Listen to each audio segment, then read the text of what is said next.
ఇక BRS working president KTR మాట్లాడుతూ నిజంగా రుణమాఫీ చేసి ఉంటే ఆ జర్నలిస్టుల మీద ఎందుకు దాడి చేశారని ఆయన ప్రశ్నించారు. రేవంత్ రెడ్డి సొంత ఊరు కొండారెడ్డిపల్లికి వెళ్లిన ఇద్దరు మహిళా జర్నలిస్టులు సరిత విజయారెడ్డిపై కాంగ్రెస్ గుండాలు దాడి చేయడం అమానుష్యమని, వెంటనే దుండగులను అదుపులోకి తీసుకోవాలని ఆయన డిమాండ్ చేశారు. ఇవాళ ఇద్దరు ఆడబిడ్డలు జర్నలిస్టులు ఏం తప్పు చేసిండ్రు? వాళ్ళు ఏం చేసిండ్రు? పాపం ఒక అమ్మాయి విజయారెడ్డి అనే జర్నలిస్టు, ఇంకొక అమ్మాయి సరిత అనే ఆడబిడ్డ, ఇద్దరు సీదా కొండారెడ్డిపల్లెకి పోయినరు. కొండారెడ్డిపల్లెలో నిజంగా రుణమాఫీ జరిగిందా లేదా ఇది తెలుసుకుంటందుకు పోయినరు.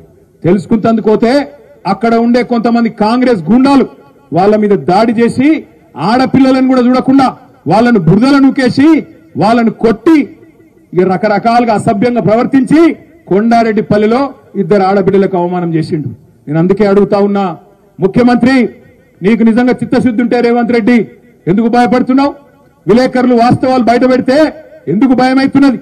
రుణమాఫీ చేసిన మాట వాస్తవమే అయితే, రుణమాఫీ నువ్వు 100% చేసిన ముచ్చట నిజమైతే ఎందుకు కొండారెడ్డిపల్లిలో నీ ఇంటి ముంగట, నువ్వు పుట్టిన ఇంటి ముంగట ఇద్దరు ఆడబిడ్డలను అవమానం చేసినావని చెప్పి నేను అడుగుతా ఉన్నా. Please like and share, subscribe to BCN Telugu News. Please like, share and subscribe to BCN Telugu News.